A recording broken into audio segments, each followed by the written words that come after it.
Testing, testing, testing, testing.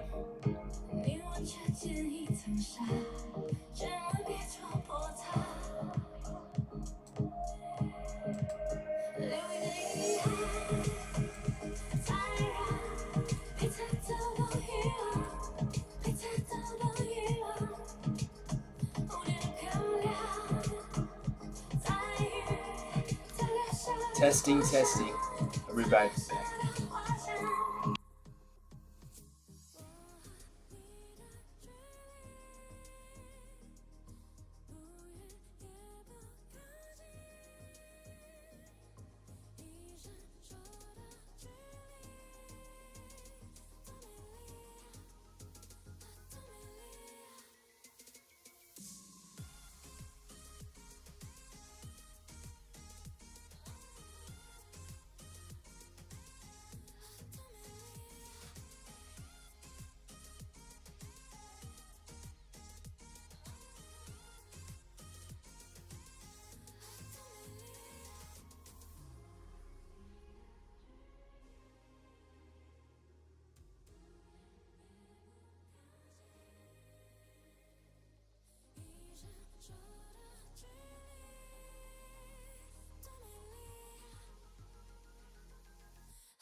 Hi, welcome to stream.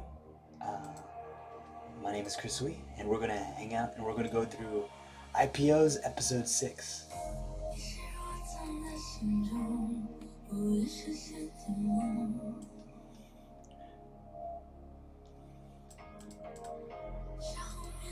We're going to review what we've learned, and you're welcome to join us. It's difficult to teach everything from scratch.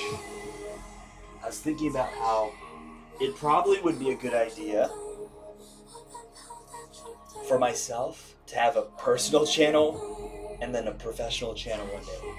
So my personal channel, you're watching it right now. My personal channel, I'm just hanging out, having fun, changing music, sharing my screen, talking about whatever I think is cool. And some days it's IPOs, and some days it's gaming. Some days it's photography, some days it's music, some days it's scripture, and some days it's like literally all of them at once. And I decided, look, I don't want to be restrictive, because when you're hanging out, you just want to do whatever you think is fun.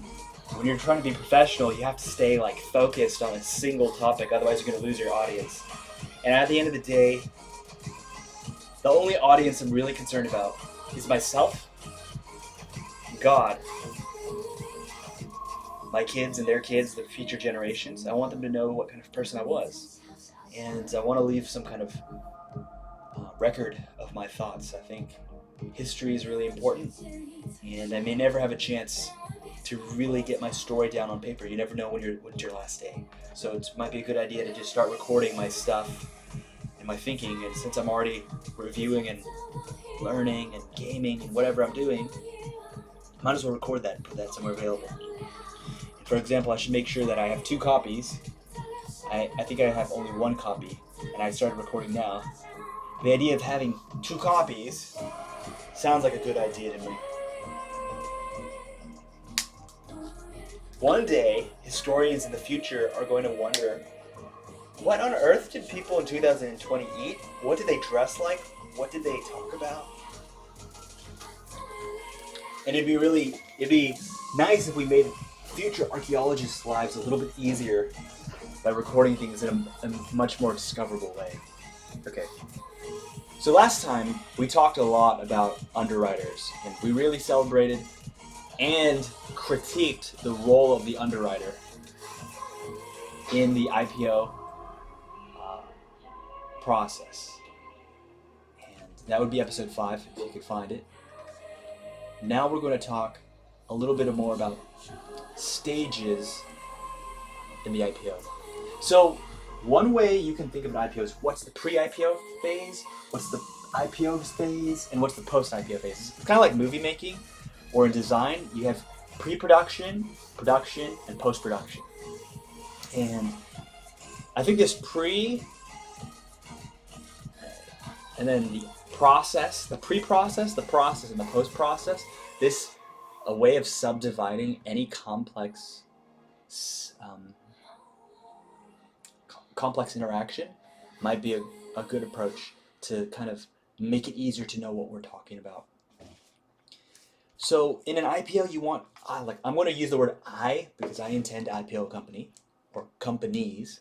And so I'm just going to use myself as an example and walk myself through it and just get myself in the imagination. So I want to IPO my company, Paideon Technologies. So what does that mean? It means that I want to sell my private stock publicly on the public markets. I want investors to know that if they partner with me, we can go much, much farther. And that if they partner with me, they can grow my company and reap the benefits together. They can win and I can win. So some people are really sensitive about this idea of sharing. The song is a little distracting. I like the song, but it's a little distracting. Oh, let's go. Jem, I'm really enjoying Jem's music right now. So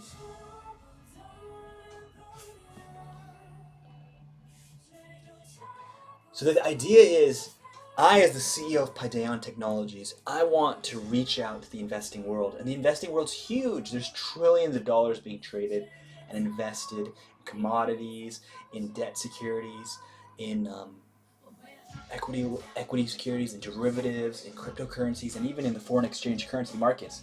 And so people in the investment world are looking to grow. They're either looking to maintain their net worth or grow their net worth by buying and selling things that will grow in value.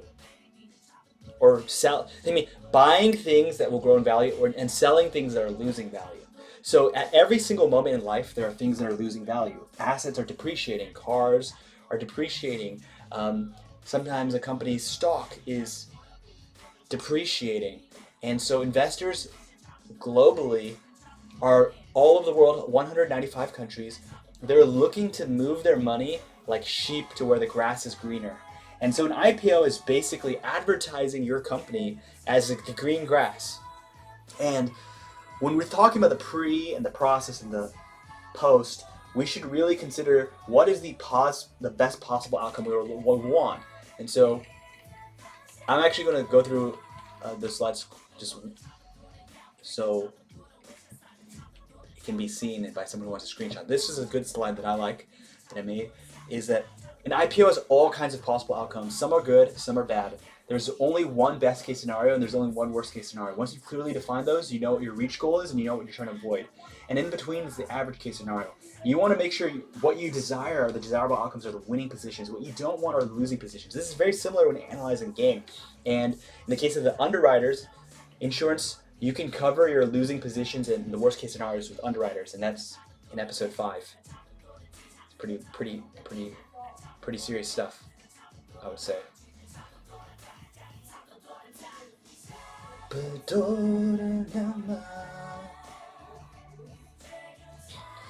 Proverbs 11:1, dishonest scales are an abomination to the Lord, but an accurate weight is his delight. So when you're talking about, we want the best possible outcome, and we want investors to partner with us. And because it's a public offering, it literally means anyone. Like the public is referring to the entire set. I really like applying set theory to business and marketing, and public refers to the entire set of people. I can even try to symbolize that. So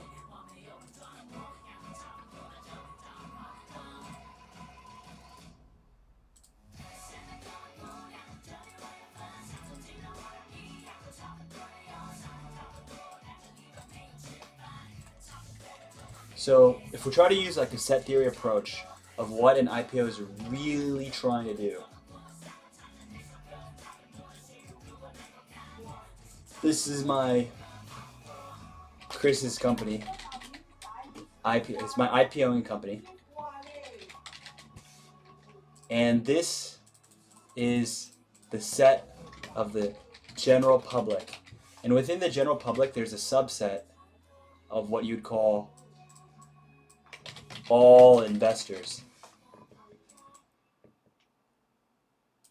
which is interesting idea in itself. But all investors is a subset of the general public being anyone, and your IPOing company wants to intersect and be available. Like you're here, you're a private company, no one knows who you are. Now you're a private company, some people know who you are, some investors know who you are. Maybe you have like 2 investors. Well, using probability, 2 out of all the investors is very few.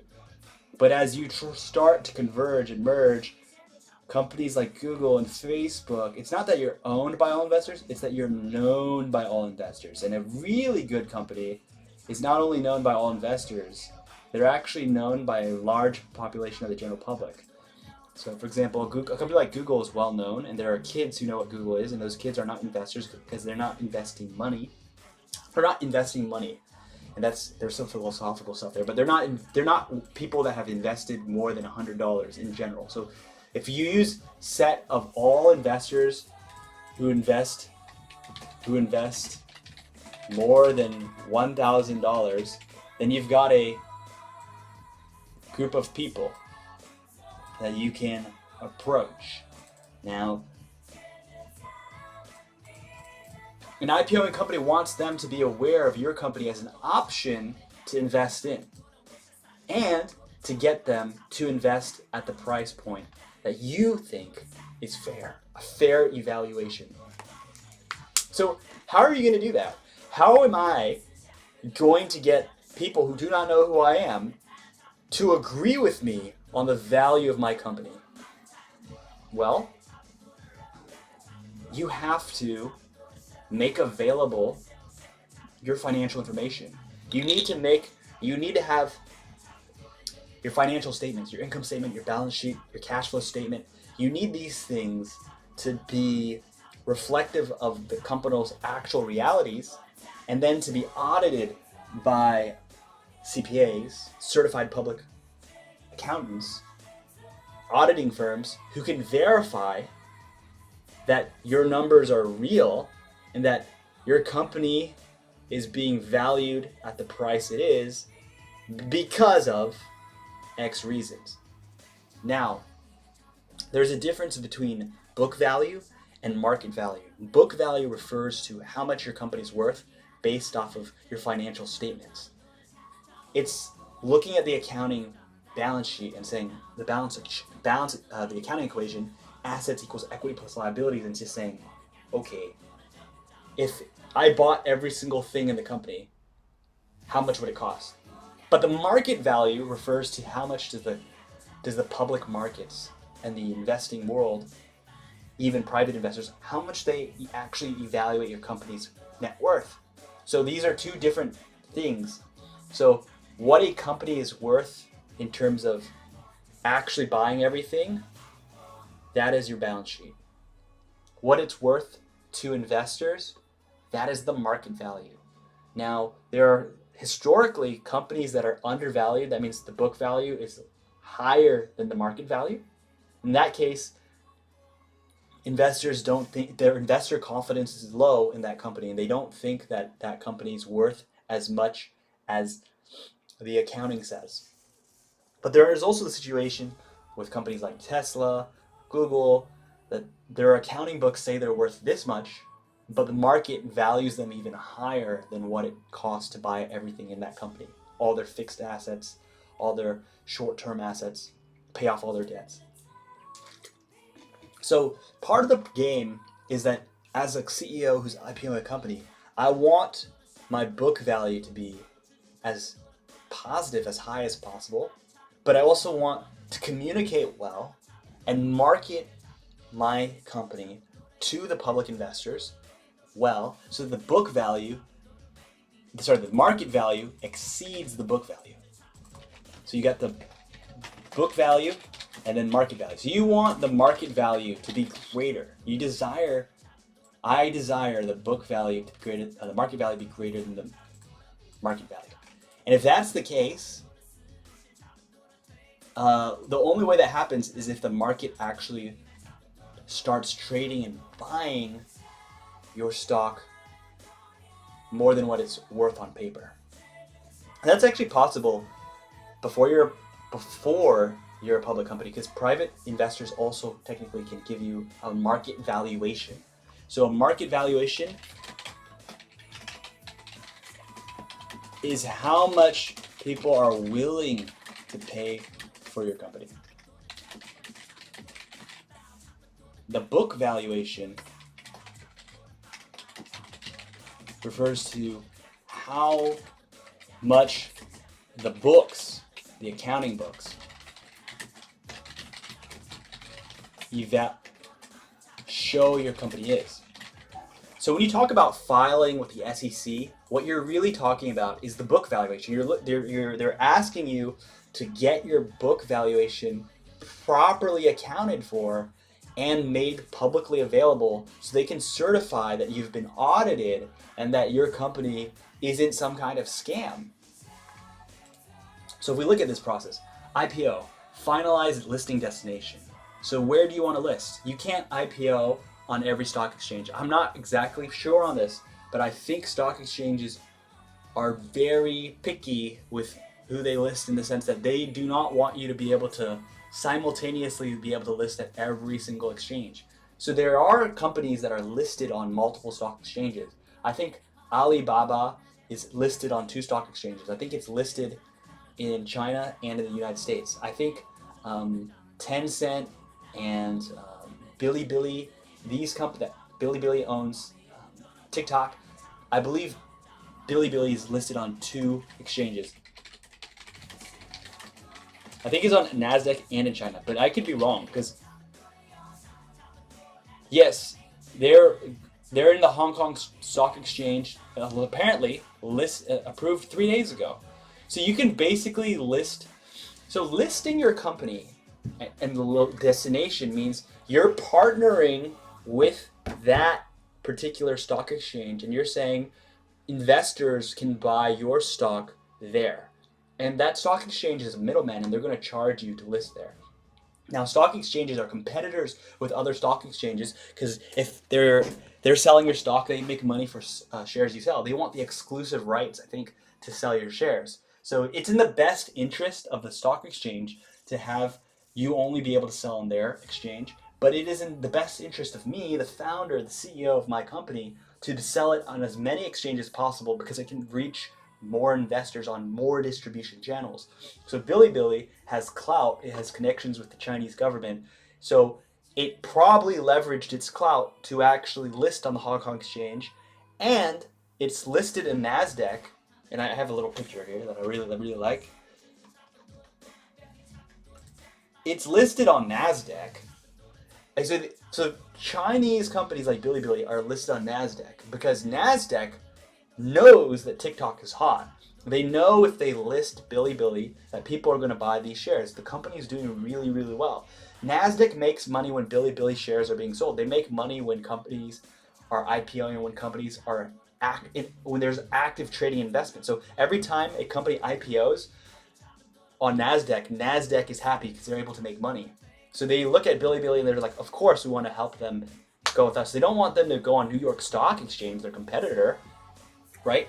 But since Bilibili's probably trading and well and making money, let's just look at it.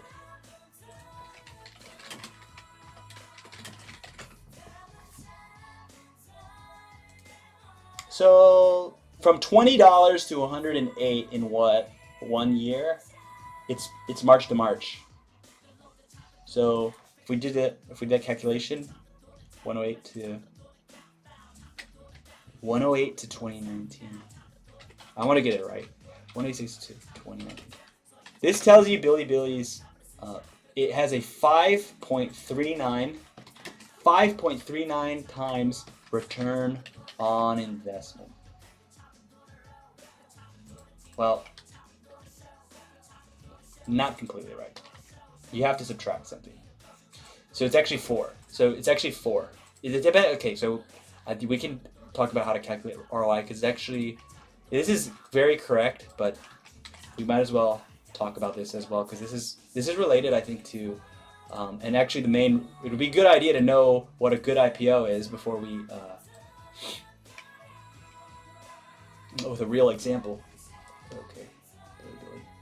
Oh, it's been IPO'd longer than that, so we can go max. So Bilibili's been IPO'd since 2018. That's really interesting. But if we go March to March 19th.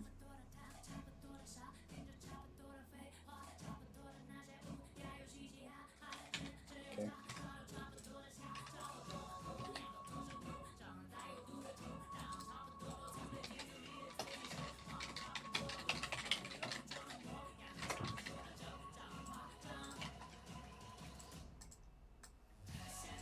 So return on investment, ROI, is calculated as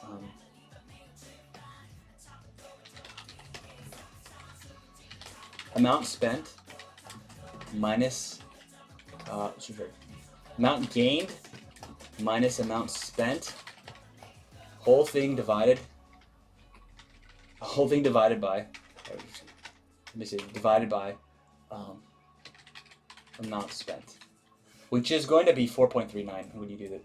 So the return is actually, you have to subtract how much you spent, right? So you spent 2019, so let's just do that. So in this case, that would mean minus 2019. And if you want it in terms of percent, you're going to multiply by 100. So it is 4.39 equals ROI of, that means 4.39x times growth in a single year. It's good. It's not the best, but it's good. And I think that, and if you want it as a percentage, that's equal to times 100, 400.39%. So we understand that this would be reflective of growth of 5.39 times, or growth of 539%, which is technically, you'll notice that if you just look at these two numbers,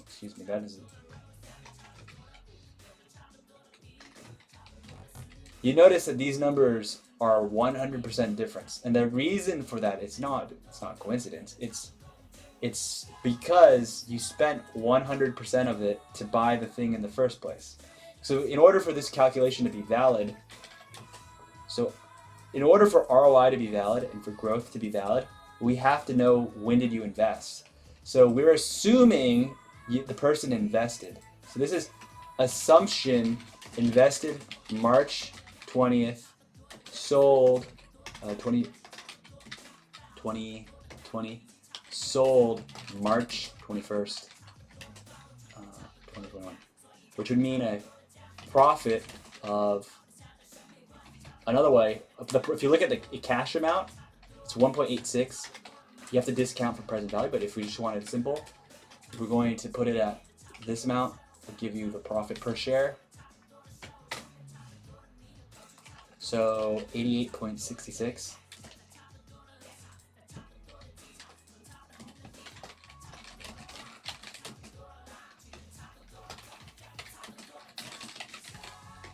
kind of simplified just a little bit, but the idea is you have a net profit.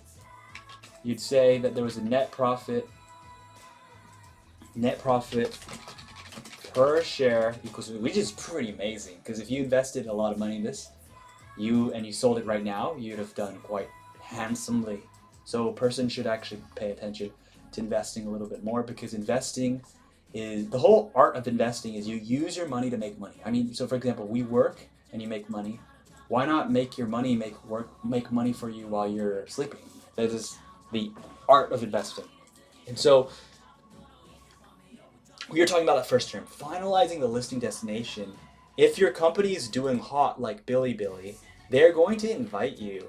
They're like legit going to want you. Hong Kong Stock Exchange wants to make more money. So even if a few trades are there, you could think of the Hong Kong Stock Exchange as Steam, and think of like Steam as a platform to buy games. And you could think of the NASDAQ as like Discord, another channel to sell. Whoever can sell you your units of your game or sell you your stock, they're going to make some money. So if you're the seller of the game, you want your game to be listed in more places in many cases, because if you have more places listed, you can sell more units.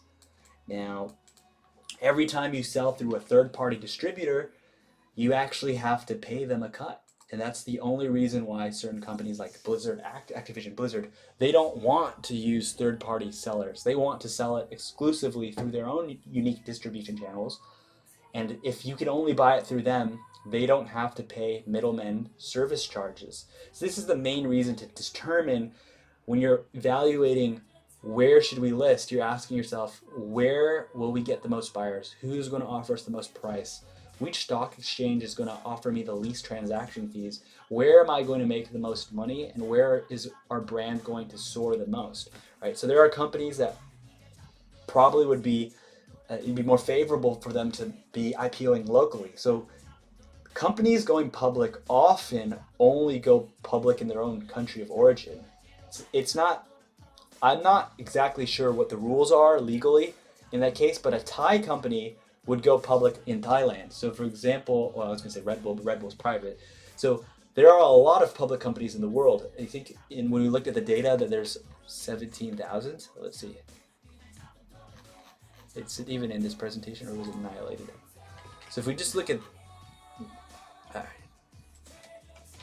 when we look at this data again,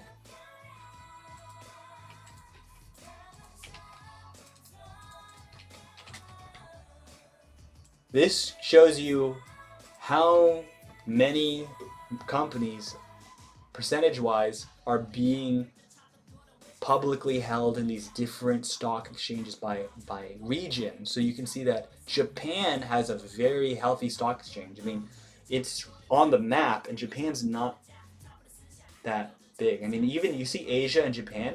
Do you see that Japan is like actually legitimately Japan's so active on the stock exchange, it could actually be half of Asia, it almost looks like. And then when we look at the United States of America, basically NASDAQ and New York Stock Exchange, those aren't the only stock exchanges, those are just the most prominent, most popular stock exchanges, because they're competing with each other. So NASDAQ and New York Stock Exchange are winning the competition, so to speak, in the marketing game. They're getting the markets to respond well to their distribution channel, and they're trying to box out and capture more market share. They don't want to share the market with other stock exchanges. Exactly.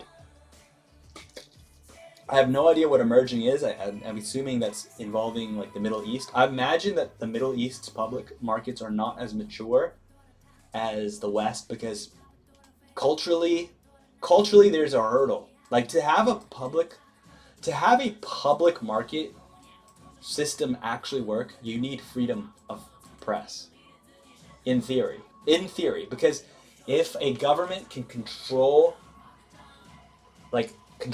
free speech and control who can speak and who can't, then they can manipulate the market always in their own favor. So for a public market to work, there is definitely a political, cultural apparatus that needs to be in position. And that is why one country is accounting for way more of the market than the other countries. It's not just because of net worth, it's also because of value system. It's also about trust, networks, and overall approaches to doing business is how I would interpret it.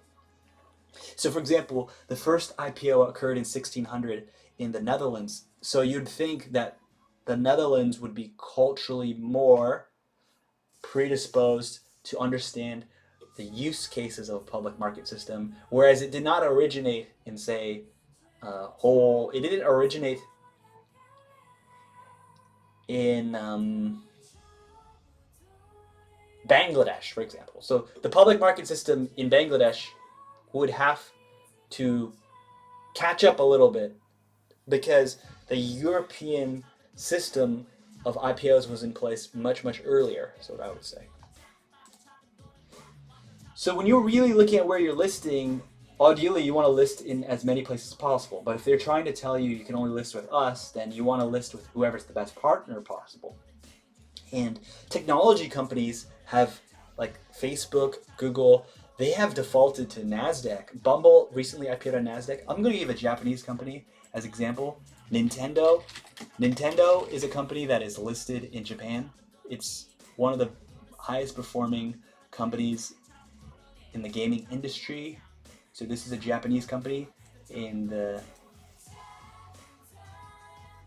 but it is also seems to being listed at OTC, over-the-counter markets. So you can see how people who hold stock, like if a person invests and buys stock, they actually want their stock to be highly liquid. And highly liquid means that you can convert it into cash easily. And the only way that's possible is if there's a lot of sellers. If there are a lot of sellers and a lot of buyers where supply meets demand and there's an equilibrium point, that is when it's highly liquid. And so investors who actually hold shares, they actually want more eyes and more interest in the shares they're holding.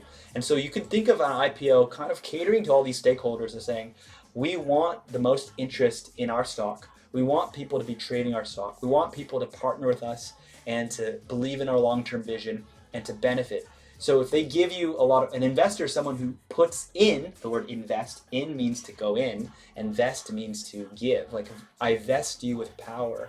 So they're giving you something, and they're expecting or wanting something in return.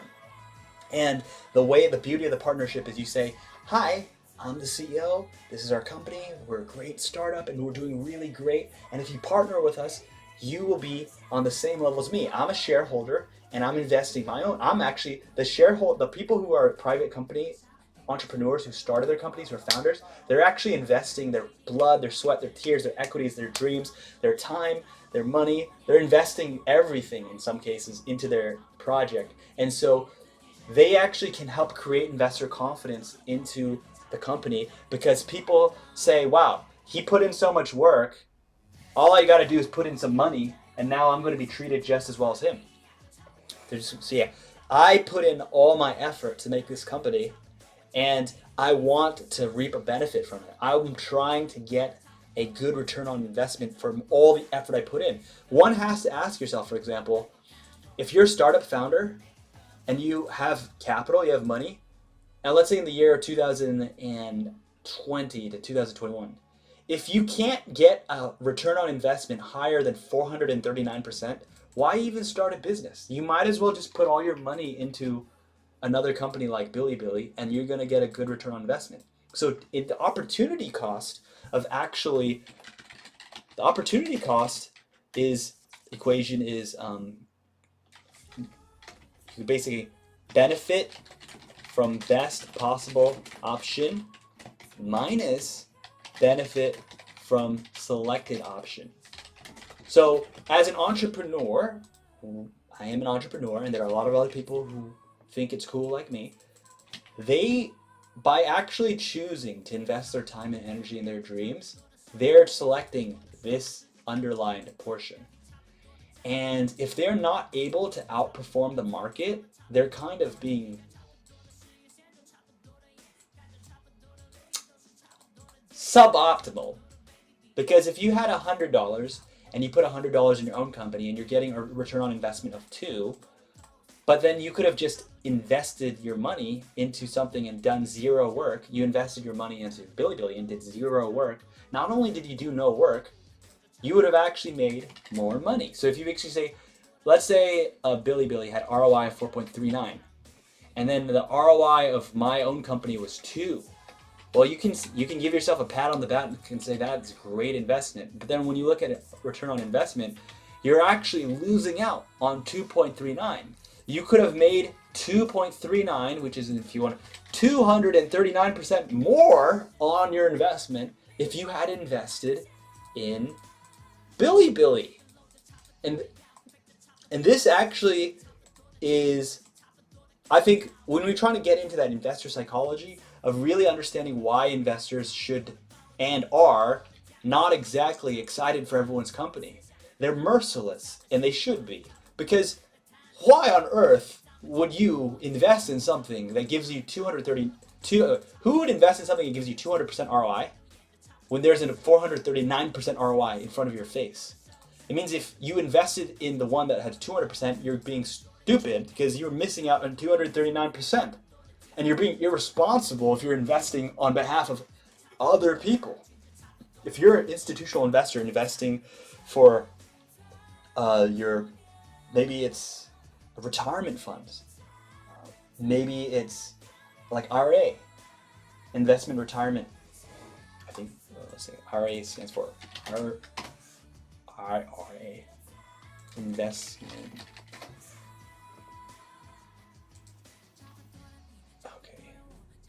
Individual retirement account. Like your IRA fund is being managed by someone. When you invest in an IRA, when you put your money into an IRA,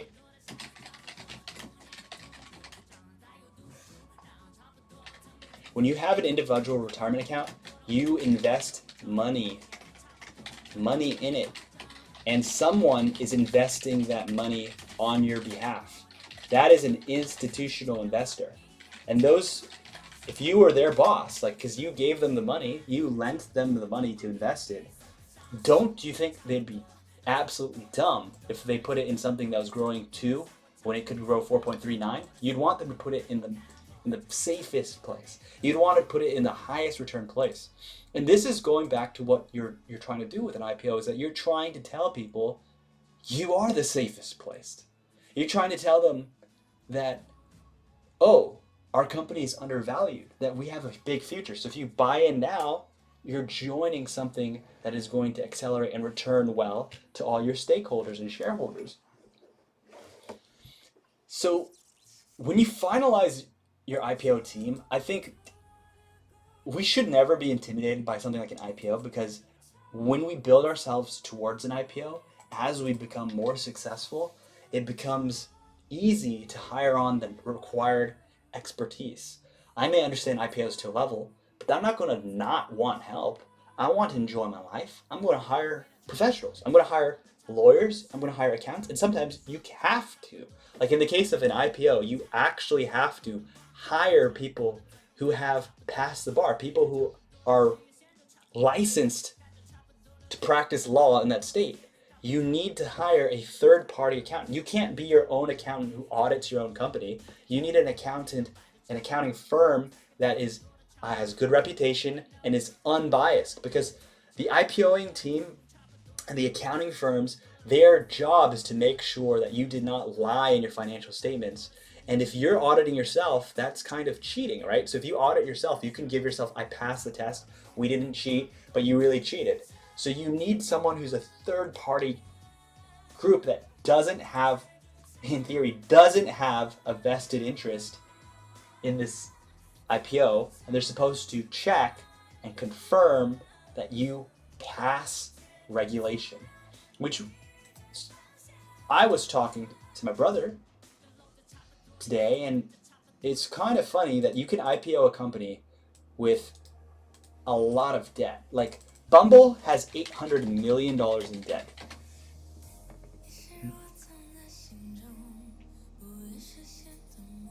Like Bumble actually, so if you look at Bumble's balance sheet,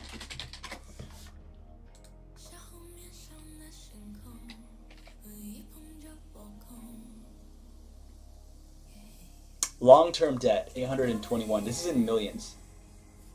Numbers are in millions. Bumble has $821 million in debt.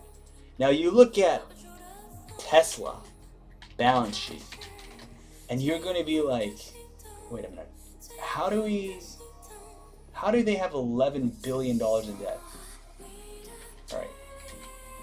Total debt, 13 million, but this is in thousands, so 13 million times 1,000, numbers in thousands. 13 million is $13 billion. They have $13 billion in debt. And so you ask yourself, wait a minute, what are the actual requirements to be IPO'd?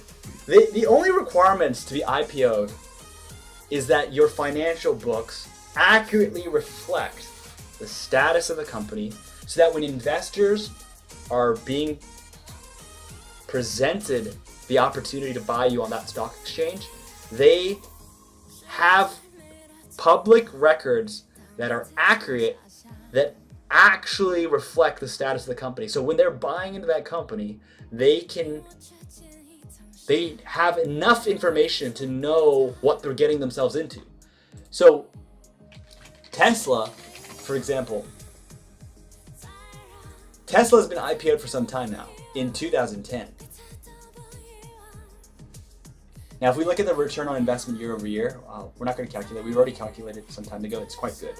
It's like 7, if I don't remember. If I recall correctly, it's like 7 or it was 7 or 9 from before on that peak. But if we look at, I mean, not that long ago, COVID-19 was really good for the stock market, apparently. For some firms. So sometimes a problem is actually an opportunity. So when we look at these two face to face, the Tesla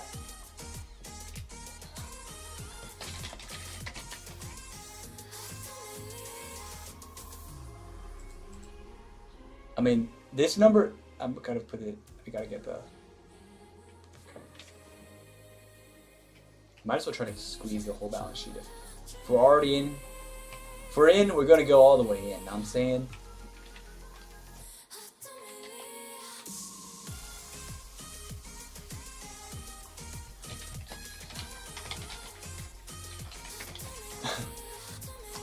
So when you look at Elon Musk's Tesla company, and we're just like, there's a $13 billion debt, and the return on investment is amazing. I mean, we might as well just calculate it right now. Why not? Let's just get that in. Let's just do it. Let's just do it.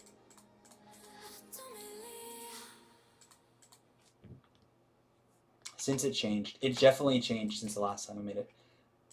So investors are really like doing this calculation. This is like the main calculation they're doing. So these are the people we're marketing to. They're looking at other investments, because $1 can technically be invested in any public company. So the question you need to answer is, why should they invest it in your company or my company? So how much do we spend? We spent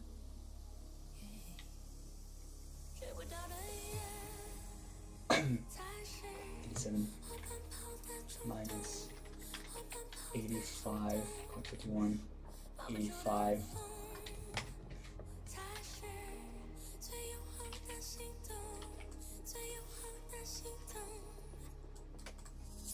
Oh, I hate Tesla. ROI, March 2000. Gonna use our own 2020-03, 19 to 2021, 03, 20. Okay. I like how this song is called Unreachable, and I do not believe an IPO is unreachable for me. I don't even think it's unreachable for you. So we're looking at a 6.6 ROI, so it's better than Bilibili, right? And that's the thing about investors, is they want to move them. You can easily move your money. You can sell your shares and move it to somewhere else. That's one of the attractive propositions of a public company, is that you can invest in it, and then when it's no longer a good investment, you can retreat from that investment. So when you look at Bilibili, When you look at Bilibili's 439%, and then you look at Tesla's,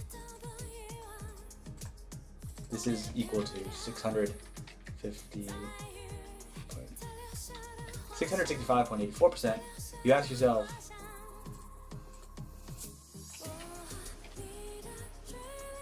which one do you wish your investing team invested in?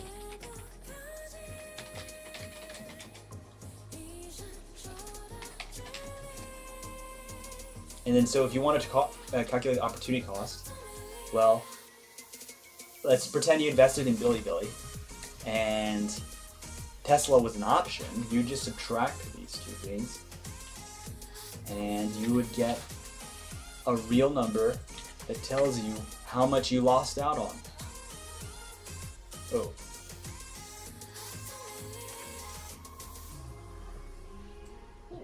Which is 200. Basically looks bigger. It's actually bigger than what I thought it looked like.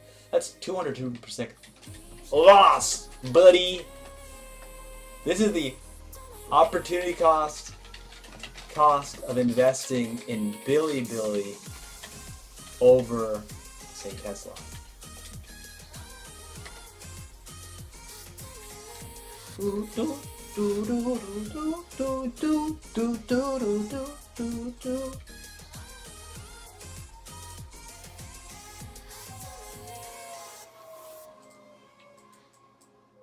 Now, investors are kind of competitive, and the reason they're competitive is because in order to be entrusted with other people's money,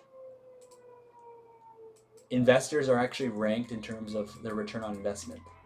I don't know if I'm going to be, this is a whole other interesting presentation I could talk about, but think about it this way. There are all kinds of financial investing companies, and they want you to lend them money to invest it for you, and they want to charge you money for it. But some investors on average are getting higher return on investment than others. So those investors are going to charge a higher fee. So when choosing who to work with as a financial advisor and investor, figuring out their average return on investment and having proof of that return on investment is a critical step. So if a person's able to prove their return on investment is at a certain level and it's above their competitors, you're going to realize that they're going to attract more money.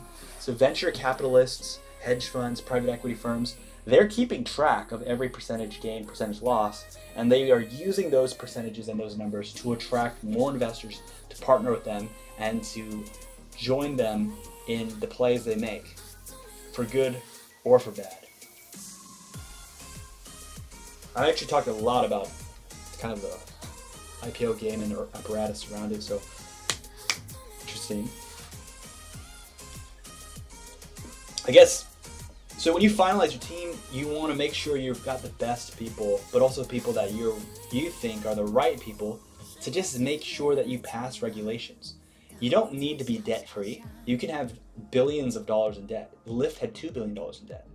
All you need is you need to make sure your records are accurate, and you need to make sure that they have been properly vetted. And in terms of SEC and GAAP, general accounting principles, you need to have internal accountants and internal auditors who are also making sure that you are recording financial data and giving the public investors the information they need in a timely manner, in a quarterly fashion. So public companies are required by law to release information to the public because the public is their investors.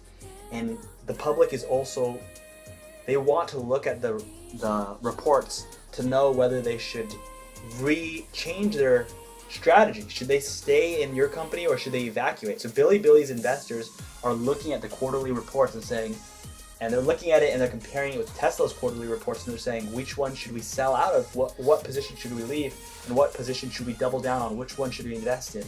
And so by giving the public this information, it's fair to the public. And the SEC is a government entity whose job is to make sure that the public investors are being given enough information to make rational decisions. They want to protect the public investor from being deceived by companies. And so a lot of the filing and regulation is really about, if we just try to make it more simple terms, you've got your company, issuing company, then you've got a regulator, SEC. Once you pass the regulation, you're able to be listed on the stock exchanges. You have to choose, like NASDAQ. And now the public investors are going to get involved, they're able to buy your shares. You can sell. So the whole point of regulation is you want to be able to sell, and public investors want to be able to buy. So you can kind of think of it almost as a license. Like this is like a license to sell. And in order for that license to be valid, you need to do several things. You need to have public auditors, third party, verify. You need to have your financial data, aka your balance sheet, aka your income statement, aka your cash flow statement, these things. You need to make sure that this is accurate and up to date.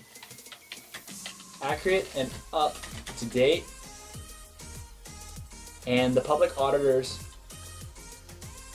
can verify that for you. And in order to be compliant, so not only do you need them to verify you verified pre-IPO, you need to continue to make that financial data available to your public investors. So this is a financial data commitment to let public investors know how the company is doing on a quarterly basis, so they can make the best investment.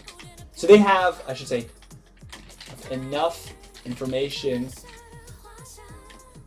to make the best make the best investment decisions. Now that's kind of like an essay, but that's what it is, and it is pretty much how an IPO goes. So when you're looking like this, the pre-IPO element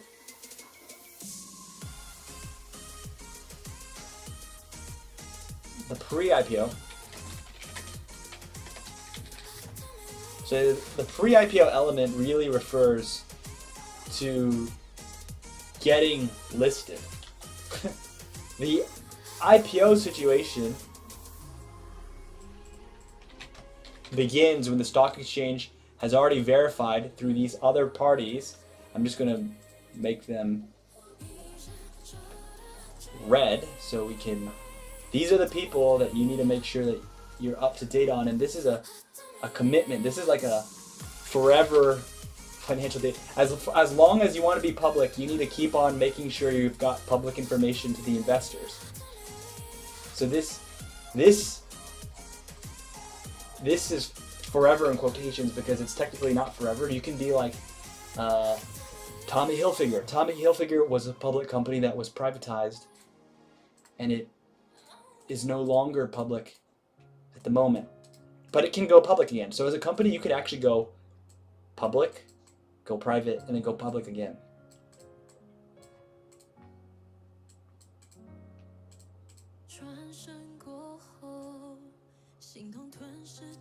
Capiche? I think I understand it. And now the post-IPO really refers to just this area.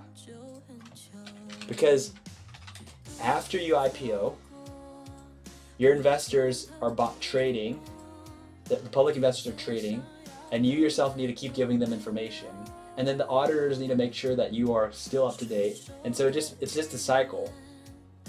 And I just want to point out that the biggest disadvantage public companies even have is the fact that they're public. The fact that you're a public company basically requires you to release sensitive data, which would actually be of great use to people who are your competitors.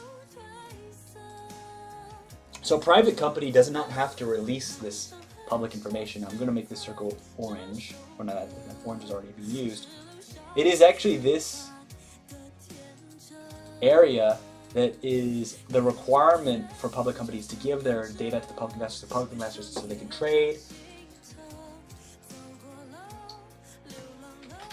And that's being studied by people all over the world. Like, people all over the world study that financial data, and they use that data to make superior business decisions. For example, a public company selling shoes might disclose that they're not selling very many shoes, or that their shoe business is doing really, really well. So someone who's in the private enterprise can basically say, wow, they're doing really well. Let's double down. Let's get into the shoe business.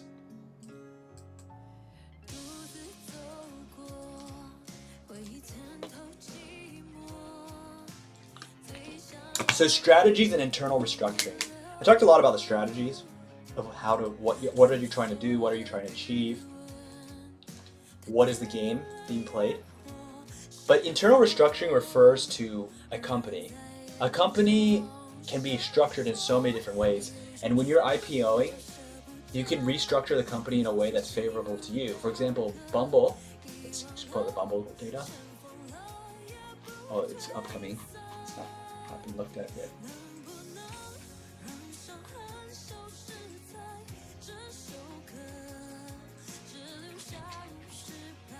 Bumble legitimately went for like this pretty interesting restructuring.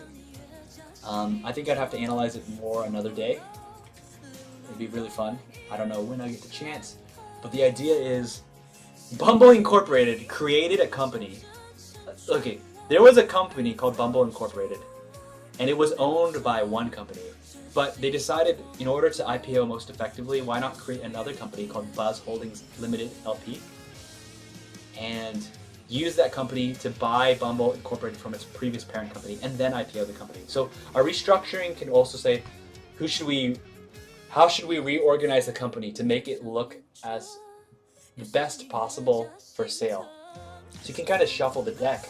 You can change the CEO.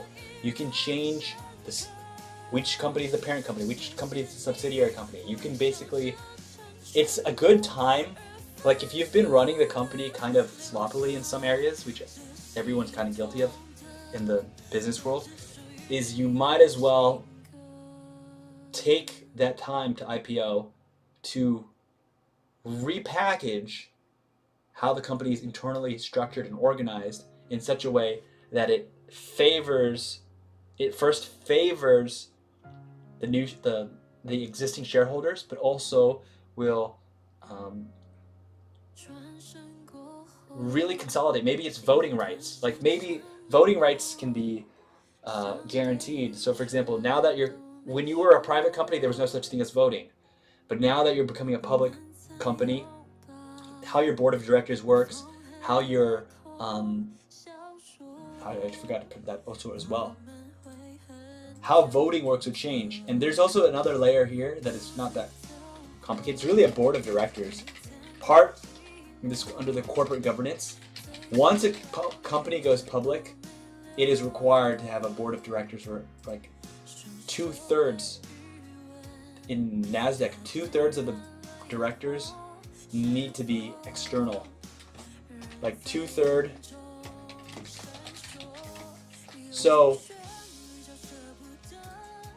the public investors hire a group of people, the board of directors, to make sure the managers of the company are doing what's in the best interest of the shareholders, not in what's the best interest of themselves. So you basically, you sell your company to investors, investors hire a watchdog on the managers of the company, like the CEO. That's the board of directors. 2/3 cannot be from inside the company / working with the company, and they have a legal responsibility to make sure the CEO and his team are running the company in the best interest of the public shareholders, public investors, shareholders, who may not exactly know what is going on in the company. And so voting rights are a critical factor that is to make the public companies work, which is also going back to why certain regions may not have underdeveloped public companies, is because in the public company structure system, voting kind of is essential. So if there is no such thing as voting in your culture or in your company, and voting is kind of foreign to some cultures, it isn't exactly clear how the system would work if you cannot vote. It's not clear how that the system's going to work if someone's allowed to control who can share information and who can ban information. So restructuring the company, how is voting handled? How is the board handling structured? Who is a subsidiary of what? Figuring those nitty-gritties, it's easy to theorycraft that, but I think at the same time you want to bring on board your IPO team to have the right consultants, experts in their field, to give the best advice on how to maximize the benefit, how to maximize control. So with Mark Zuckerberg, for example, has massive voting right power privileges because of Class A or Class B shares. So there is a reason. I think there's more here that I would like to explore on how do you restructure a company pre-IPO, because you can't exactly restructure the company arbitrarily once you IPO. You can restructure a company once you IPO, but now that you've taken on public investors, their input is going to be a problem. So if you're going to restructure a company, you want to do it before the IPO so that you have it arranged the way you want it, so that when they buy in, they're accepting that status quo. If you IPO and then you try to restructure the company, do this acquisition, do that, you might find yourself outvoted and find yourself confronted by your own board of directors who said, excuse me, this may be in the best interest of you, but it's not in the best interest of the company. So the restructuring is really about how do you do the best interest in terms of us. So an IPO marketing strategy, who is the market? So the market that we're even dealing with is really this market. This is the market. You want the general public,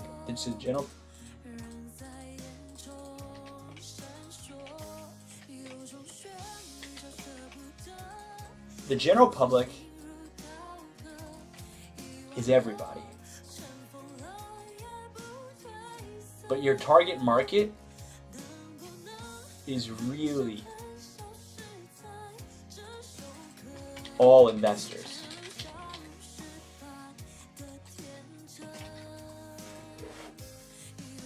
And so when you conduct your marketing efforts, if you're the issuing company, your marketing effort should be directed. Our marketing efforts, try to use the word our more.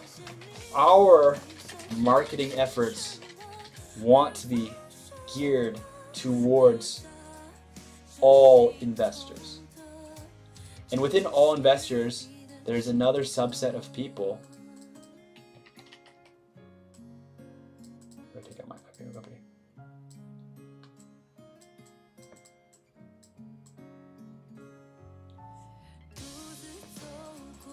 And these are public investors. These are the people who've invested in the public companies. So from the general public, there are people who are investing in all kinds of stuff. Everyone who has a bank account is technically investing in their bank account. Everyone who has a house is investing in their house. Those are real estate investors. But the people who are investing in the public markets, they're substantial, but they're definitely not everybody who invests. And so our marketing investors' efforts are going to be it's more likely to succeed if you're targeting people who have already proven that they're interested and excited to buy into different people's companies. So if you had an email list of people who had invested in other IPOs, suddenly this is the kind of group that you'd be targeting. So you would want to have our targeted marketing efforts. Now the good news about this is it's actually a two-way street, because it's technically not just investors who are marketing, so it's not just IPOing companies that are marketing themselves. Investors actually actively market themselves, because if you're an investor, do you want to spend all your time doing homework, or do you want someone to do your homework for you, do your due diligence? Do you want other people to do your due diligence? So many public investors actually advertise what they are looking for. So it's kind of like dating. It's like, what are you looking for? Well, when you set a price, an IPO price point, you're actually saying, I'm asking for this. And when investors buy something, they're actually showing that they're asking for something better than that. So investors communicate what they are willing .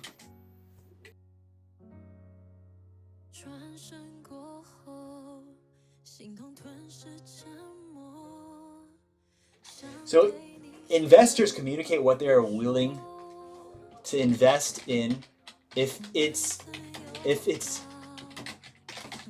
anything better, performing better than what they bought. So price bought communicates what they want more than. So they want more than what they bought, right? Logically. And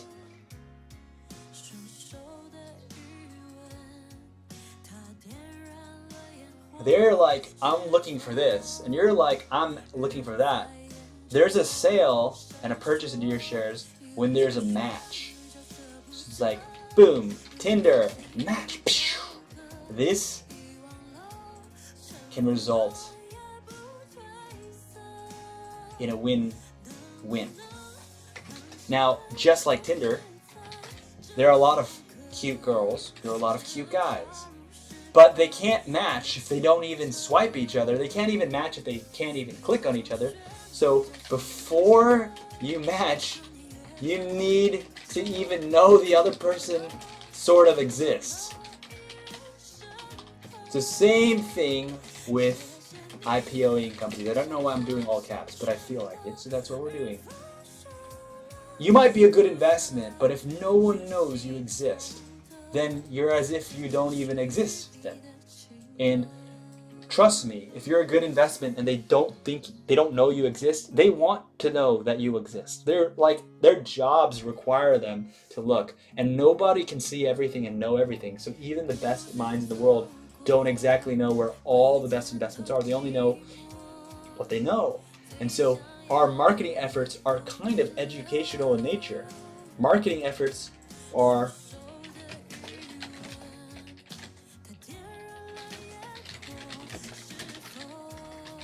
you reveal and advertise yourself and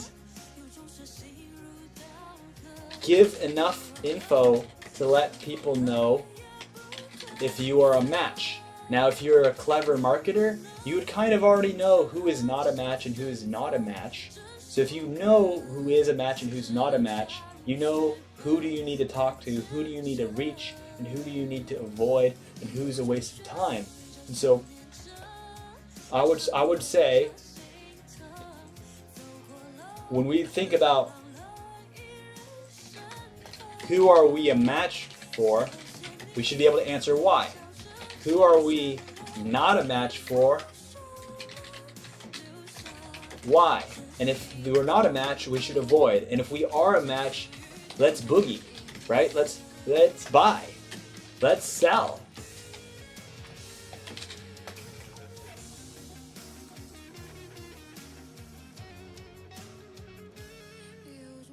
So I think when marketing the company, I think of the word marketing as to bring to market. And we also want to think, well, if there are people, we may think, it's just like dating. If we think we're a good match, but they think we're not a good match, we should ask ourselves, what can we do about it? And so when you think about marketing as bringing to market, you get this idea of like, okay, dating, I think there's a match, they don't. So why? This is where you do continual improvement, areas that can improve, or areas that can be improved. If you think of it in these terms, we can increase the probability of success with our target market. And just like in dating, I think confidence brings more confidence. I'm not talking about arrogance, I'm talking about investor confidence. Investors want to be confident with their decisions. So how can we make investors confident with their decisions? Well, it goes back to the two things that they're worried about, ROI and opportunity cost. And one of the things going for us as an IPO company is we obviously believe in our own company. By founding our company, we were the first investor, you can say. We were the first investor in our own company. So what we need to do is highlight the win-wins, highlight why we think it was worth our investment, and have them think of us as a smart investor with our own investment. So when people invest in Elon Musk's Tesla, they don't think of $13 billion. They think, whoa, he believes in something, he's investing his money and his time and effort, so we should too. And this is actually a self-fulfilling prophecy in the world of investing. So.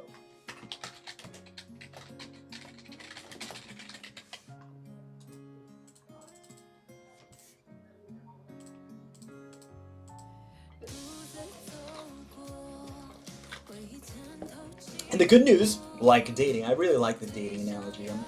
So, marketing and IPO, it's like a dating. If they don't buy now, investors don't just die. Like people who didn't buy Tesla stock when it IPO'd, I mean, obviously, just look at the stock again. Let's look at that stock. There was a long period where the interest in these stocks is low. So when you're talking about a IPO company, we don't just consider the event of the IPO. That's just the initial public offering. After the IPO is the PO. There's still a ongoing public offering. You're still offering your stock publicly. So you say IPO is the initial public offering. Then what happens? It's just one moment in time, one price. It's not the end. There's actually an OPO, an ongoing public offering where the stock is continuously being offered. And if you can just look for like 10 seconds, does it look like the IPO of Tesla was a success? Because it looks like, to me, in 2010, it wasn't even significant. But over time, investors who there were people who knew about Tesla, did not want to invest. They got excited and joined up, and they're like, hey, let's date, let's hook up. They came in here. So if we actually think of it as dating, we should say, look, if we get rejected, passed, or not interested if we improve in the areas that matter to our potential suitors, such investors. A no can become a maybe can become a yes. This is one approach I would think is quite valid when looking at the IPO, and so most people who IPO companies already have been rejected so many times in their life. I mean, you get a lot of no's when you start your own company, and that's completely fine. Would you like to join our company? Nah. Would you like to? Can we discount this price? No. Can we put our product in your store? Not exactly.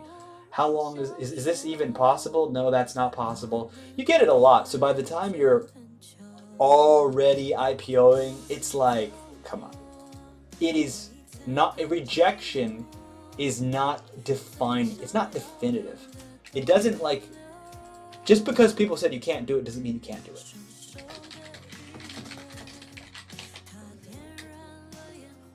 So rejection is not definitive. Just onward. The name of the game is onward. If you started a company and you even wanted to IPO, do it. Just keep going. Just keep going. Just keep swimming. Just keep swimming.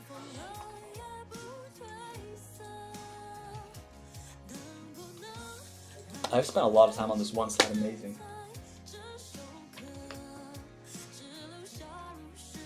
So I think internal housekeeping and internal restructuring go hand in hand. Once you've got a good, firm grasp of what the IPO really means for your company, there is a window, and there are certain things that can only be done before you IPO, right? So readjusting those things is what you want to do, and you want to normalize it. So it's kind of like,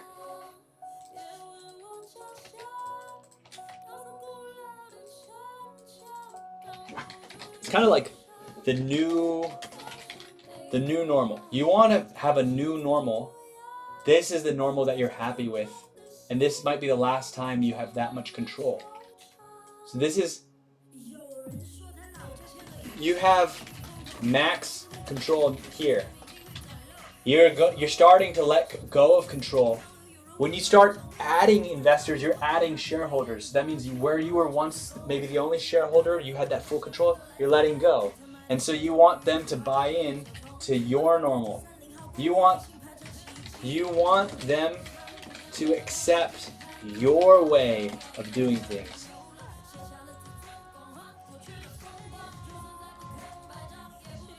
So once all that's taken care of, you've chosen where to list.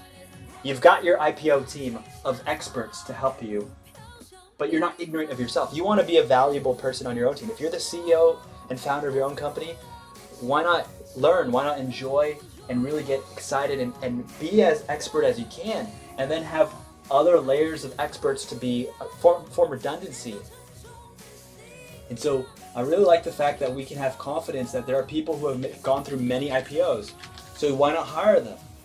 So once it's your first IPO, but it may not be the people on your IPOing team, there's experience that can be leveraged there. And so if you leverage the right people, the IPO can be go more smoothly than if you didn't have their help. So now you've got an idea on, okay, what's the strategy between the issuer, the regulator, your financial data that gives you a license to sell, your public auditors, or making sure you're on track.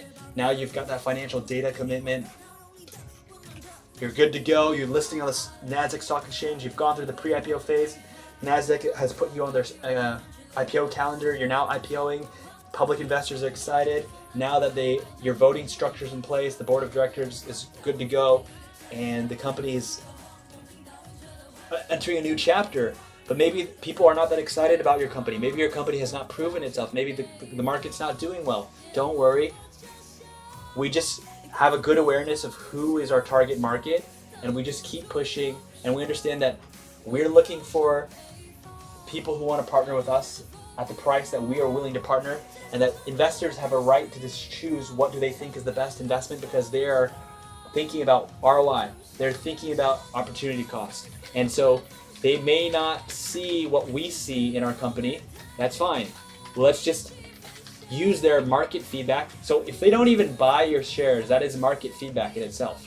So there's market feedback even in 0 buys. If they don't buy, the feedback is, "You ugly," or pass, right? So we're dating analogy. So if that's the market feedback, we can use that to not cry. We can use that to tweak the company and say, okay, this is what I see in my company. What do other people see in my company? And what do I need to do to bridge the gap?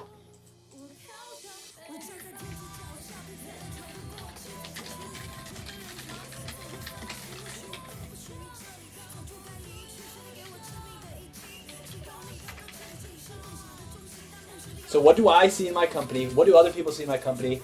Market feedback. Is the market feedback worse or better than what I want? How can I adjust and evolve, adapt, grow, change, such that the market sees what I want them to see, and what they want to see, where there's a good match. This is, I think, critical. So once we've got that out of the way, that's the idea of matchy.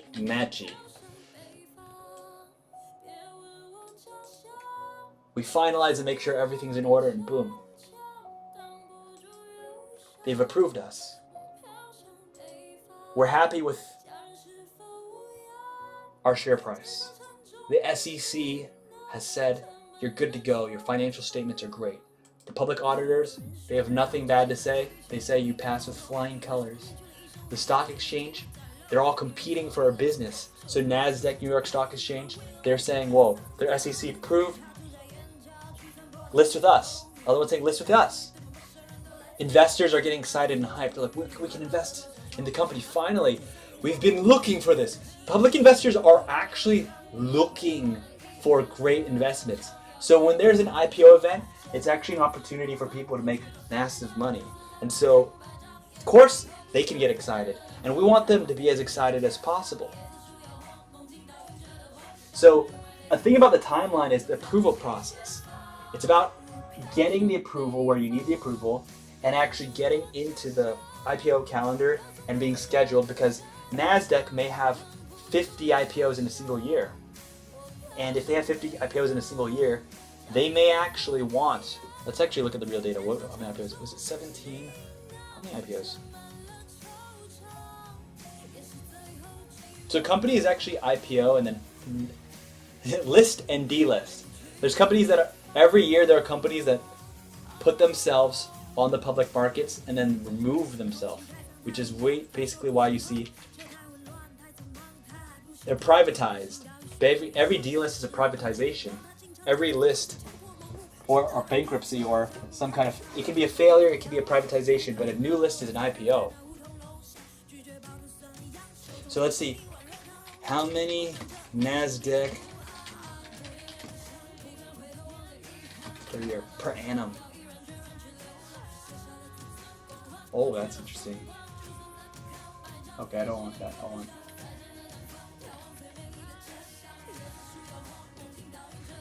Okay, that's interesting, but we have to the watermark in the background.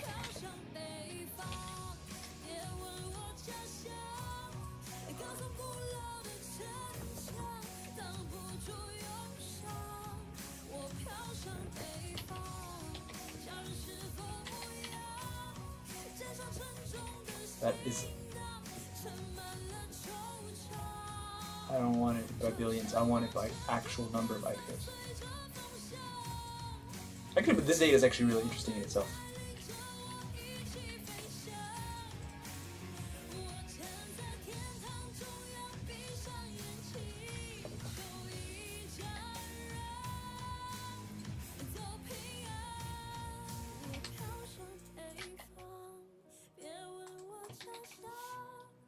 I think SPAC is Special Acquisition Corporation.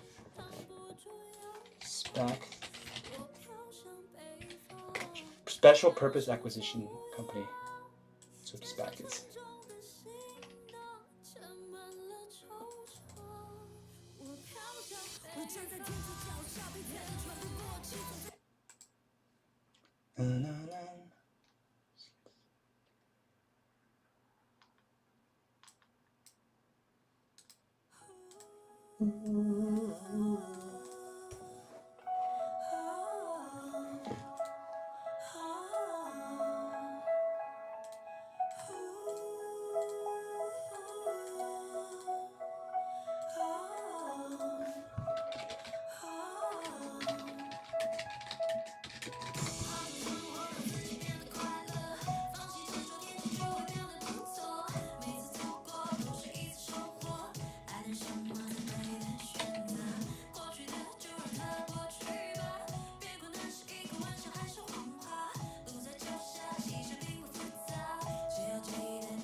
It's actually really interesting.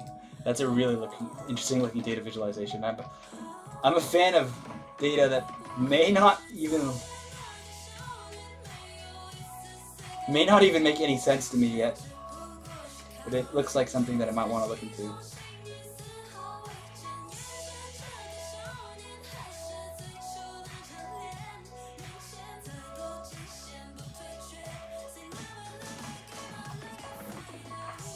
Never give up like a fighter. So I'm gonna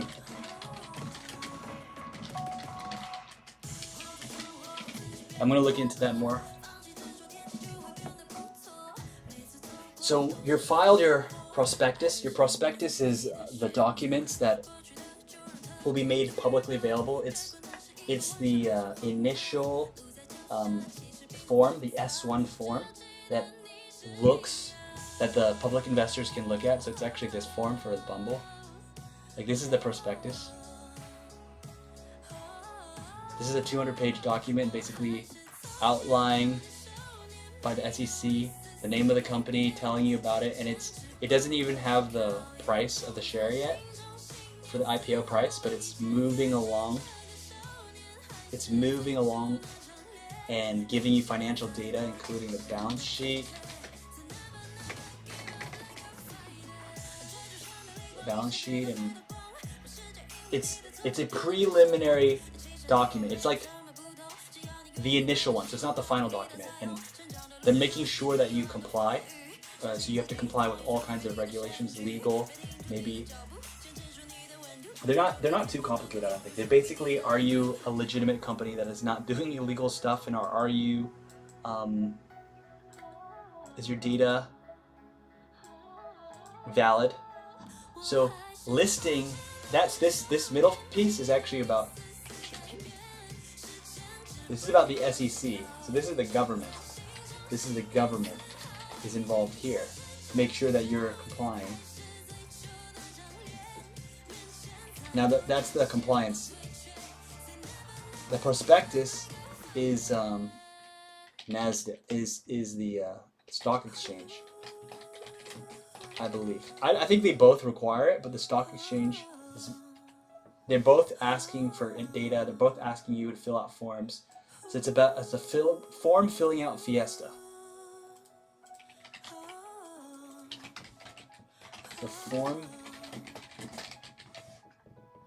So get your music, get your lawyers, and have fun with it. Listing, here is where it's actually all about the stock exchange.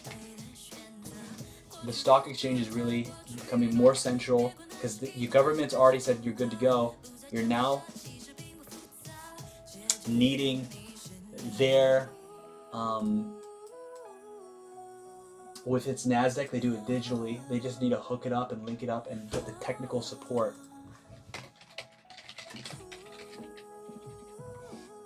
They need to engineer and test it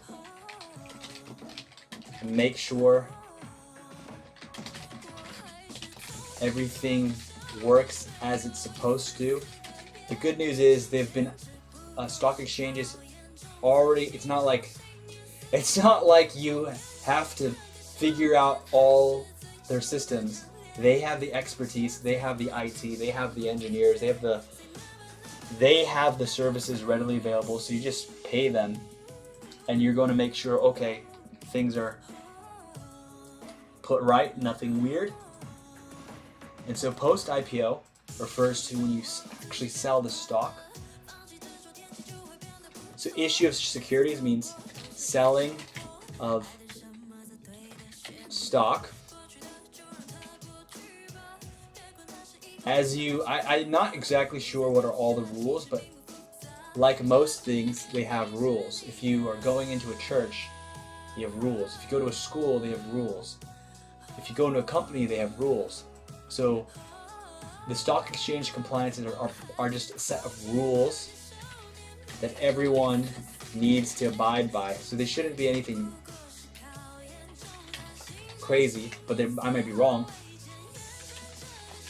So once you actually abide by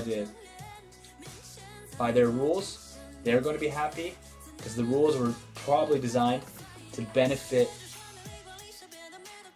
and protect themselves as an exchange, to protect you, and possibly to protect the public investors, to comply with the SEC. So if we think about that from a conceptual standpoint, we have to know who the players are. So you've got the government. Drink.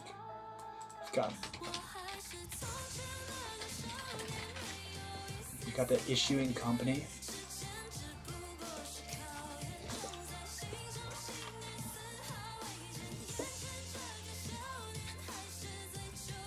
Got the stock exchange.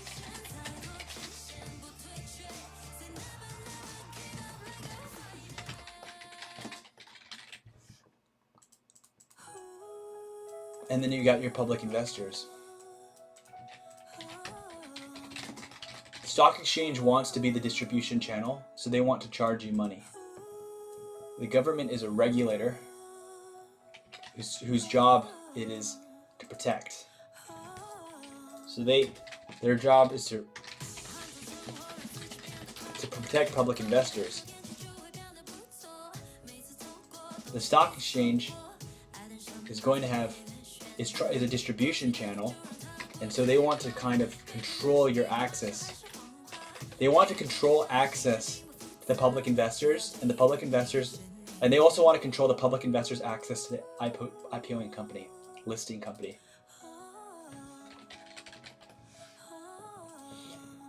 So they're going to have a set of rules on several ends, right? So in order to protect, SEC has rules, and in order to control, stock exchange also has its rules. Whoever sets the rules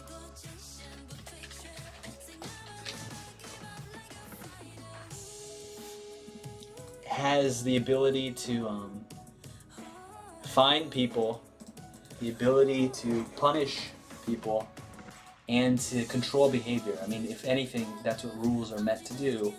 Rules control behavior.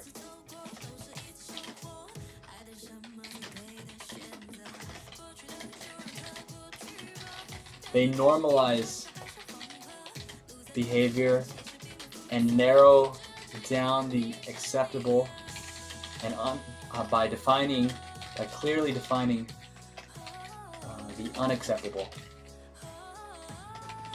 There might be like insider trading and stuff like that. So technically, as an IPO company, you're kind of at the mercy. Once you choose to list without a stock exchange, you have to comply with them. And the government, we may not really like it all the time, but because they kind of set the rules, compliance becomes kind of your only option in terms of the government. Now, complying with the SEC is our way of complying with the government. Now, complying with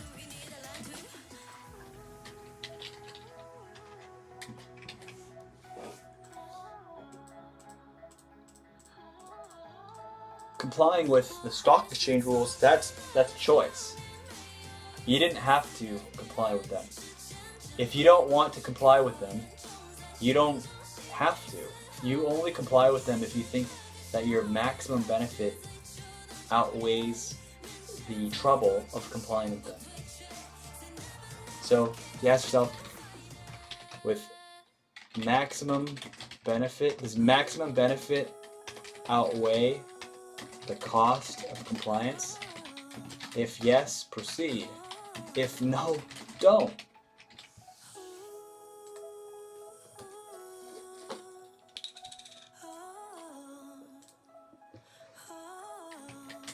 I should make an issue that behind this are the private investors.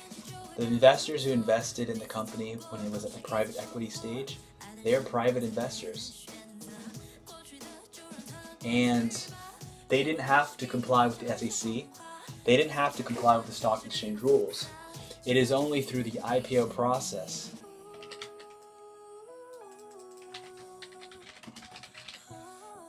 that this access to the public investors is being controlled. I mean, there's a real reason why the government may also want to quote unquote protect. I should also say they may want to be taxing the public investors. So not only can they quote unquote protect the investors, which I don't know if they've been doing a very good job, to be really honest. I do not know. But I do know that wherever money is being made, government is very interested in protecting their tax dollars. Ooh. Oh. I'm trying to make it not the most aesthetically pleasing notes, but I'm a visual person, so maybe this helps myself. Maybe it may help someone else.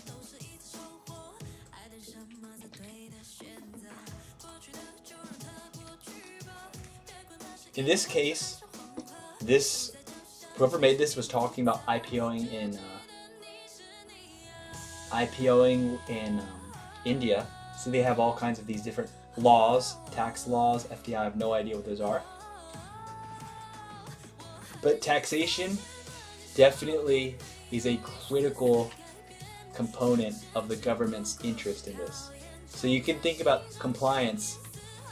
I think taxation is of great interest to the government in terms of the public investors, the IPO company, and even the SEC. They want to tax everybody. And so NASDAQ is also under the control, like under its taxation. They're getting taxed. They're a public company. NASDAQ's a public company. So the thing is, I'm going to simplify this, but how do they make this worth their time? Well, NASDAQ is charging basically a commission to link these two parties. They're being paid a commission. The issuing company pays NASDAQ, and the public investors also are paying per trade the stock exchange. So then if we were to start drawing arrows of where money goes, let's start drawing arrows. It's really interesting. Give up the fight.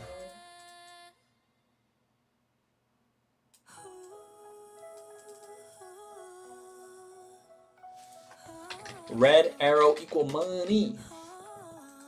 So you pay them to list. The public investors pay them to trade. The public investors pay the IPOing company. When the public investors sell and make a profit, they are paying the government taxes. When the IPOing company is making capital gains, they are also paying taxes. And whatever money NASDAQ makes is also making taxes. Do you notice something? Who wins? The government wins. Now the IPOing company as well, we can see that In this case, there's also private investors who want to make their money. So private investors, first of all, they put money into the company. That's why they're called private investors. So they actually gave money to the issuing company. But this arrow could even say that it goes all the way to the private investors, because who are the public investors? They're people who buy from the private investors. So if you just look at an IPO this way, private investors IPO, they put money into a company.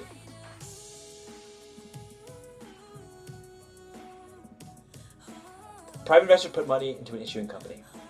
The issuing company pays the NASDAQ, the stock exchange, to list. NASDAQ charges them a commission. Then the public investors are now able to buy on the listed exchange. They pay NASDAQ commission. When they buy it on the exchange, the money goes to the private investors who originally owned the company, owned equity in the company, who are selling to the public investors. Now, as the public, I should also write another arrow. There's obviously another arrow. Private investors also gotta pay taxes. And so, private investors sell it to the public investors. They have to pay tax to the government. Issuing company needs to pay tax to the government. Stock exchange pays tax to the government. Then the public investors, they actually have a loop-de-loop. Let's just try it.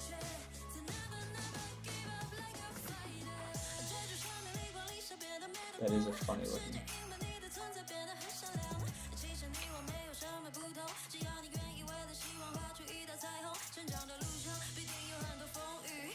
This loop is the market, where the market trades in itself. Oh, that's kind of funny looking color. So the market, the public investors sell it to other public investors.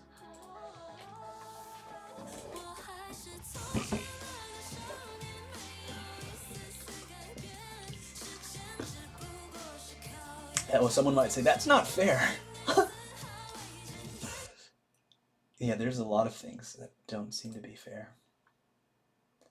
Ooh, ooh, ooh, ooh, ooh, ooh.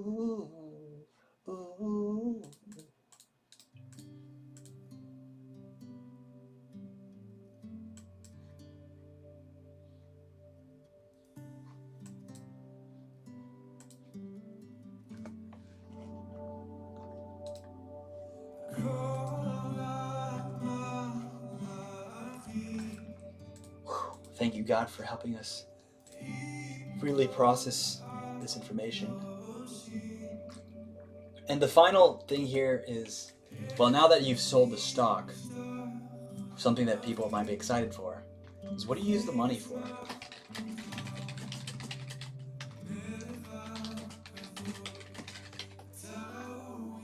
And in theory, what do you use the money for?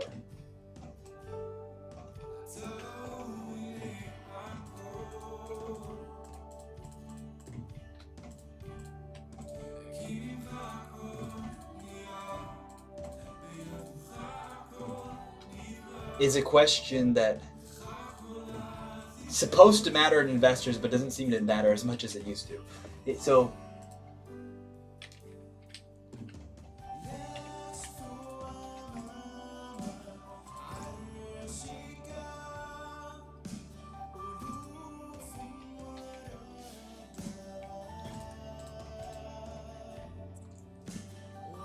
We got pretty thorough, and we got through literally one slide, and we generated a bunch of other slides. Interesting.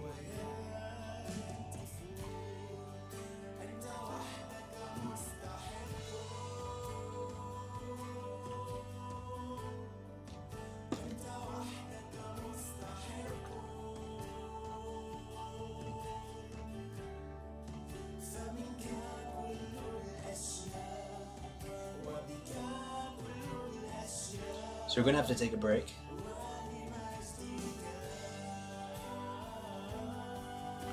It's a preview of some more material that we're going to go through.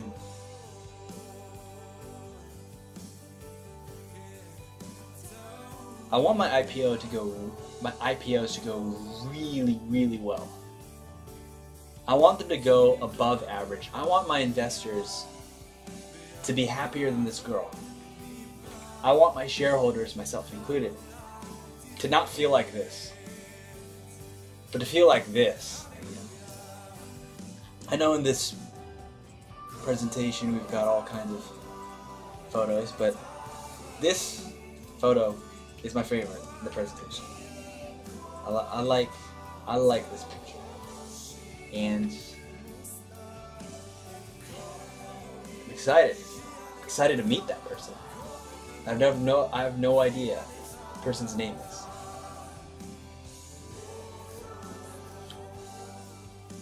And that's something cool about, I think, the part of the public IPO, the initial public offering, is that it's actually a chance to reach out and to touch lives of people that we have never met and we will never meet. Like an IPO is technically a hello from a person or a group of people, a company, like myself, a founder, and a company, a group of people. It's a hello to everybody else. And you know, when you wave at people, not everyone's going to wave back.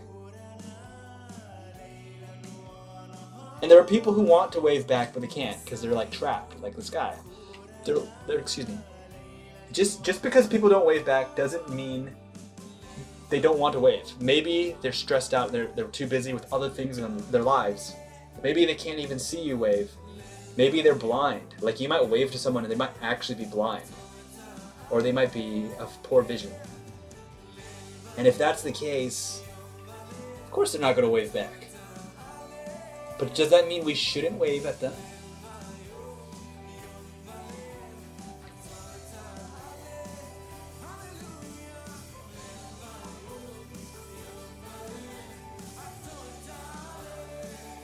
I also like the aspect of serving the public, serving the strangers, the customers, without even really knowing who they are. There's something really deeply spiritual and moving to me, is this idea that, hey, when you run a company that's a billion-dollar business and you have billions or hundreds, thousands, hundreds of thousands, millions, tens of millions, hundreds of millions, billions, tens of billions of stakeholders and customers and investors, on some level, we don't know them, but it doesn't prevent us from doing our best for them, doing our best towards them. And I think, for example, many people don't realize the thought and effort that comes in terms of IPO and company. It may seem like I'm spending a lot of time talking or thinking about an IPO recently, but under no illusion, I don't think I'm even close at the moment to the level of some people. I think some people have thought about these things much more than I have,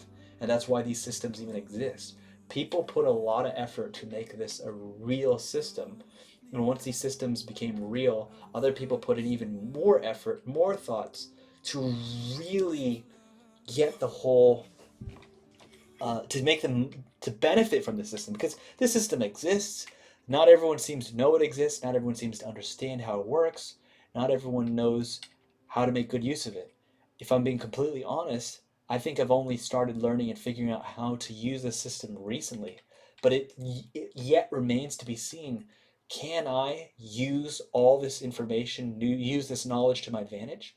I think so. Some people don't think so. They're entitled to their own opinion. They're allowed to invest in whatever they want. There are people, when they see my company go public, they may not even want to invest simply because it's not because, it's like, sure, you have a company, sure, it's public, but is it the best ROI? And a sophisticated investor can come to the conclusion very easily, no, it's not. And in fact, that's the whole point about the best investments. The best investments look like this. They always look like they aren't good investments. That's what makes them good investments, because for a long period of time, something that's not a good investment, it's generating value. It's called undervalued. That means for something to be a good investment, it needs to be undervalued. I'm going to highlight that. I'm going to make that in big, bold letters. It's not a good investment unless it's being undervalued. Otherwise, if it was fairly priced, then it will not be a good investment. It's only a good investment if it's undervalued. Fair pricing means zero return on investment, because if you actually had a thing priced at its true value, that the maximum true value, it would never mean it can't grow. Maximum true value means it can't grow. That means that there's literally no room for growth, only room to fall, a downfall. So when we understand this dynamic, I think it's going to change how we approach marketing our investments and how we approach investing and how we actually approach the value creation, the value capture of the entrepreneur. It's that we shouldn't look at being undervalued as something to be sad about. We should look at that as something to be good about, happy about. When you're undervalued, when you see something amazing and you see something that can grow and other people don't, and you're investing in it and other people aren't investing in it, that's when you're reaping the biggest profits. When you choose the right choices and other people aren't choosing that choice, you're going to be one of the few, the proud, the Marines, as my dad likes to say. And then everyone's going to be like, wow, we're so stupid. Why didn't we follow that guy? Well, the investment world has said that since, wow, we were stupid. Why didn't we follow that guy? Or why didn't we invest in that? Or should have invested? How many people would have said, I should have invested in Tesla? Right? Like so many people. So I'm going to pray before I leave. God, thank you for the strength to go through my notes. Thank you for reviewing these notes with me. Thank you for breathing your life in me. Without you, I would not exist. I thank you for the opportunities you've given me. You didn't give my other family members, and you didn't give even other people. I pray that you let me use my gifts and shine them brightly for you and use them well.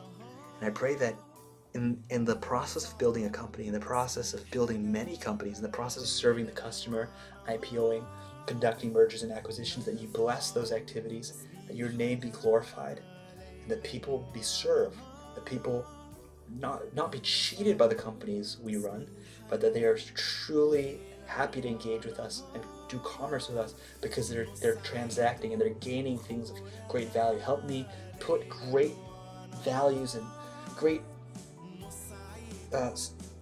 products and great services and insurances that are of good value in the hands of people who need them. And help me compete at the highest level. Our world is full of business deceivers, and of people who are hypocritical, and I don't want to be one of them. It's not my place, God, to judge people because I'm not perfect, but I don't want to be a hypocrite. I don't want to be a thief. I don't want to be a liar. I want my life and my companies and my work, my businesses, to reflect a child of God who loves you and who is greatly loved by you. So I pray all these things in the Lord Jesus Christ's name I pray. Amen. Thanks for hanging out with us. I was planning on getting some analysis on my Mythgard decks. Plans change. I might resume stream later and talk about my Mythgard decks and how I'm going to approach it, because I think there's some analysis I wanted to do. And I think it's actually going to take quite a few more conversations on IPOs to finally finish. But, I've decided something on this process. It's not about finishing. It's not about finishing this PowerPoint presentation. It's about mastering the content. Because I just generated and just wrote notes and my thoughts. I think that's actually more valuable than just reading someone else's slide. And I've already gone through all this material before, which is why they're even here. I just want to really get to a deeper understanding. There are things in these slides that I do not understand, and I want to meditate and think about them in a concentrated way. And I realized that streaming was very helpful for me to concentrate. It was very helpful for me to get practice talking about these things, because you can imagine talking about an IPO when your company's not even close to IPOing, and you're talking to people who aren't interested in IPO companies, can get kind of, it's like a dog talking to a chicken. So having a place to have serious conversations about the topics of my choice, oh, that's like amazing. And I'm really looking forward. I'm really looking forward to my products and services changing lives. Like, at the end of the day, IPOing is not my goal. IPOing is just a tactic that can be used in service of a greater mission. And if it's not in service of a greater mission, I actually find the IPO to be a hollow goal. Like, it's, having studied it up to the point I have, if my life was centered around, did I IPO company success, did not IPO company failure, that is like terribly sad. Like, it is terribly missing so many things. Like, for example, if you don't IPO company, your company's products can still transform people's lives. They can still have happy customers. If I can make my customers as happy as this girl, that is like hype. Like, actually, I'd be hyped if my products made people half as happy as this girl. Like, this girl's super happy.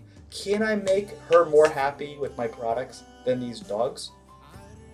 Honestly, I don't know. But it doesn't mean I'm not going to try. I'm going to try my best. All the products we can make, whether they're software products, whether they're video games, whether they're educational content or artwork, if they don't make people happy, what the hell are they even for? Like, what's the point? If we feed people food that makes them sad, that's sad. Like, we want to feed people food that gets people hyped. They're finished with the meal and they can't even wait till they come back and eat it again. That is the type of business I'm interested in. How do we get this smiling and the giggling going on? And I think I want to, at some point, look more into the neuroscience and the psychology of what actually makes this picture happen. Like, what makes people smile? What really causes people happiness? If you could figure that out, productize that, bundle that in your products and services, and target, because I suspect human brains are wired differently. So this girl's smiling over something that someone else would not even care about, right? So it's possible that it's like different brain wirings are predisposed to experience happiness in response to different stimuli.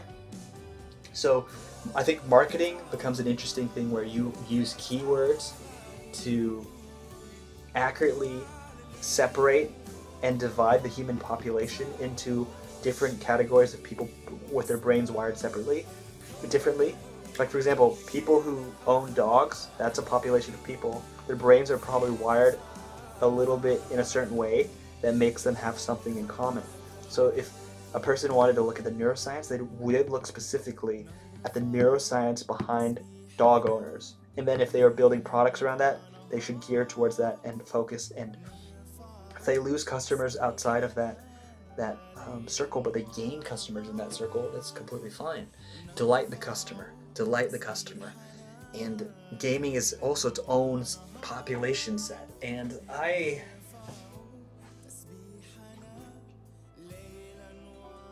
don't think I'll be able to understand all humans.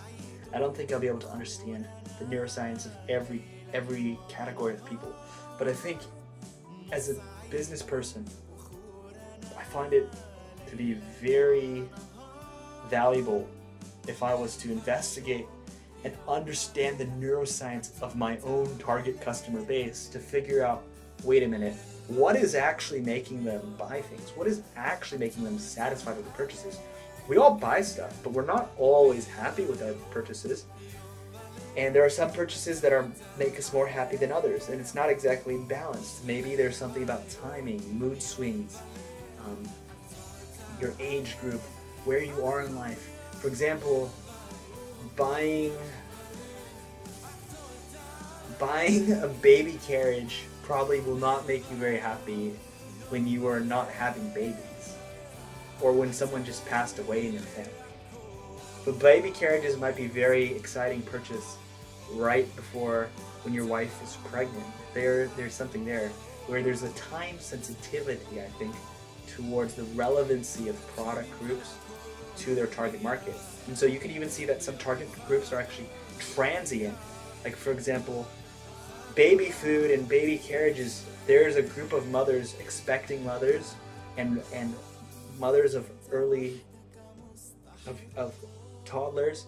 That group is like a transient group. That means that population is, you're adding more mothers every day, and you're also losing mothers every day, because once the child grows, they're no longer in that phase. And I actually really think that's interesting. I have not thought about that before. The transient market is a real thing. I think it's something that if I respected it a little bit more.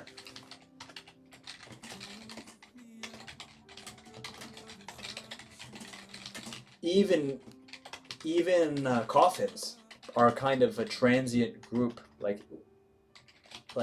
the customer base grows and declines every day. So there is a customer, but that customer may even be a one-time customer. So the customer lifetime value becomes a really interesting calculation when you're looking at some of these businesses. And to be really honest, just looking at Warren Buffett, what Warren Buffett said, he said two things I really, really like. He said, the best investment you can make is in yourself. They can't tax it. It can't be stolen, in theory.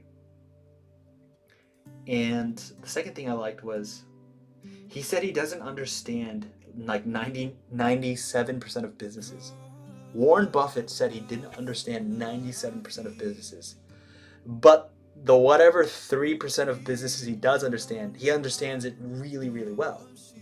And we know this, that many people have become billionaires and they didn't actually understand every aspect of business. They understood their aspect of business really, really well to provide enough value to attract other people who knew their areas really well, and join together and join forces, co-invest, co-found, and create something that the sum is greater, the whole is greater than the sum of its parts. And I find that encouraging. I find that encouraging to know you don't need to know every business to become very profitable, very successful, or even be a happy business person. If you are in the tire business, you may not know anything about the chicken business. If you are in the education business, you may not know anything about the gaming industry. But that doesn't mean you can't do amazing. So I'm off. I love you guys. And I hope that the products and services and the goods that we are releasing and going to have available for you guys is going to be amazing and makes people's lives better. And if it doesn't, I want to know. Like, if my products suck and they don't actually make anyone's lives better, I'm not going to say it's the customer's problem. It's my problem. It's my job. It's my business. If my products suck and the customer, I designed it for the customer and they told me it is not what I want, that means I need to readjust the product to tailor it to better fit the needs and the desires of my customer base. Take care and bye.